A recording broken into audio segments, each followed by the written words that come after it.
Bozkırın ortasında, rüzgarın taşı bile aşındırdığı bir coğrafyada, binlerce yıl önce bir ses yükseldi. Demirin kızıl ateşinden, dağların sessizliğinden, kurtların izinden doğan bir ses. Göktürkler. Yaklaşık 1500 yıl önce, Doğu Asya'dan Karadeniz kıyılarına kadar uzanan 6 milyon kilometrelik bir coğrafyada, Türk adını tarihe kazıyan bir imparatorluk yükseldi. Bu yalnızca bir devletin değil, Türk kimliğinin, töresinin ve dilinin doğuş hikayesidir. Bugün ellerimle şekillendirdiğim bu büstler, o büyük sesin yankısını yeniden duyurmak için burada. Şimdi Ötügen'in sonsuz sesine kulak verelim.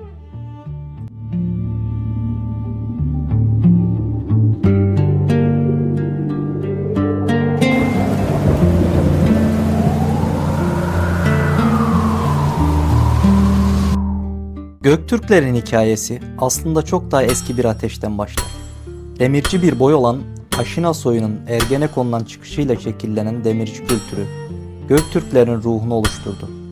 Demir yalnızca bir maden değil, özgürlüğün, direnişin ve yeniden doğuşun simgesiydi. 552 yılı devletin doğuşu.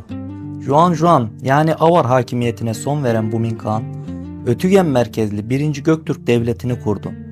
Devleti Türk devlet geleneğinin en güçlü yapılarından biri olan ikili teşkilatla yönetti. Devletin doğusu Bumin Kağan'ın, batısı ise kardeşi İstemiyapgu'nun yönetimindeydi. Bu sistem hem bozkırın hızını hem de devletin düzenini bir arada tutuyordu. İpek yolunun hakimi İstemiyapgu. İstemiyapgu diplomasi dehasıydı. Sasani ve Bizans ile kurduğu ilişkiler sayesinde İpek yolunun denetimini ele geçirdi. Göktürkler artık yalnızca bir bozkır gücü değil, küresel ticaretin merkezinde yer alan bir imparatorluktu.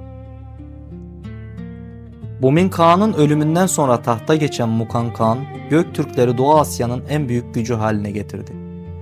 Çin'i vergiye bağlayan, sınırları Pasifik'ten Hazar'a kadar uzanan bir kudret. Göktürkler artık yalnızca bir devlet değil, çağın süper gücüydü. Bozkır'ın rüzgarı artık Göktürklerin adını taşıyordu.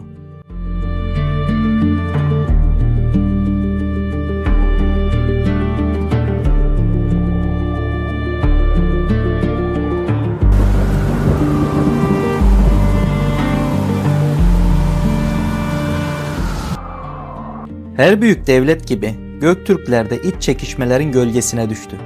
Taht kavgaları, boylar arasındaki rekabet, Çin'in böl ve yönet politikaları ve benzeri nedenler devleti Doğu ve Batı olarak ikiye ayırdı.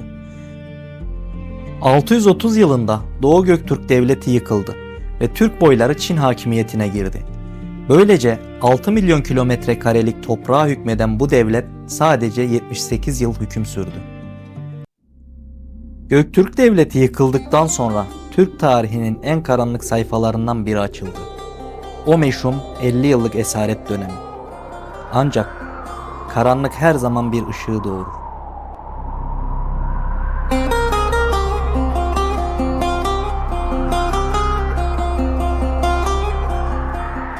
Yağmurlu bir gece, Çin sarayının kapıları önünde 40 çeri, başlarında Kürşat. Kürşat ve arkadaşları bağımsızlığı geri almak için sarayı basarak tarihin en destansı direnişlerinden birine imza attı. İhtilal başarısız görünse de Türk milletinin içindeki özgürlük ateşini yeniden yaktı. Bu ateş birkaç 10 yıl sonra tüm Bozkır'ı yeniden aydınlatacaktı.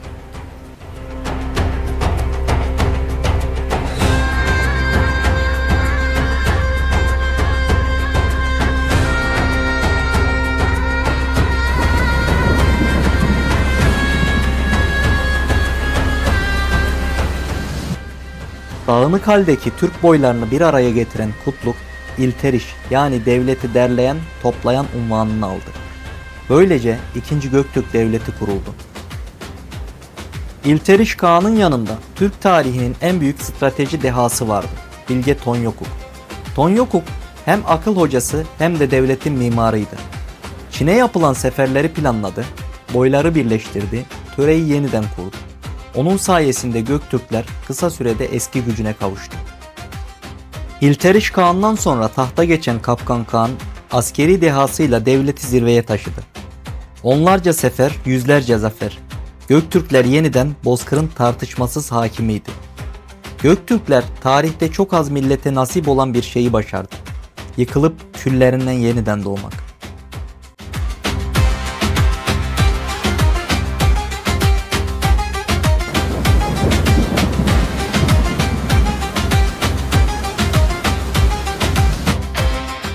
İlteriş Kağan'ın oğulları Bilge Kağan ve Kültekin, Vezir Tonyokuk'un rehberliğinde devleti en huzurlu dönemine taşıdı. Bilge Kağan, halkı doyuran, giydiren ve töreyi düzenleyen bilge bir hükümdardı. Kültekin ise orduların başında zaferden zafere koşan destansı bir alp komutandı. 731 yılında Kültekin genç yaşta öldüğünde Bilge Kağan ve Tonyokuk büyük bir karar aldı.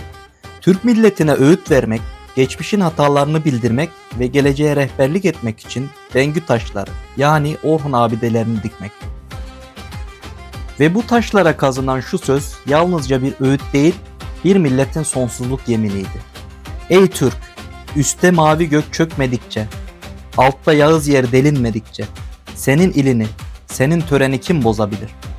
Bu söz bugün hala Bozkır'ın rüzgarında yankılanıyor.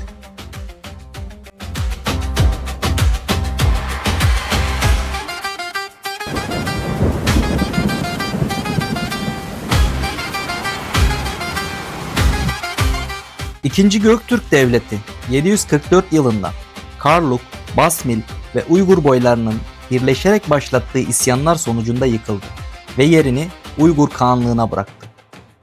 İkinci Göktürkler kuruluştan yıkılışına kadar süren 62 yıllık tarihsel süreçlerinde yalnızca topraklara değil Türk kimliğine, diline, alfabesine ve devlet geleneğine yön verdiler. Çin sınırlarından Orta Asya'nın derinliklerine kadar 3 milyon kilometreden fazla bir alana hükmeden 2. Göktürk Devleti, arkasında taşlara kazınmış ölümsüz bir miras bıraktı.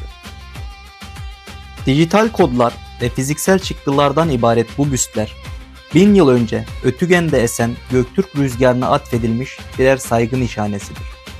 Kadim Göktürklerin destansı hikayesine ortak olduğunuz için teşekkür ederim. Esen kalın.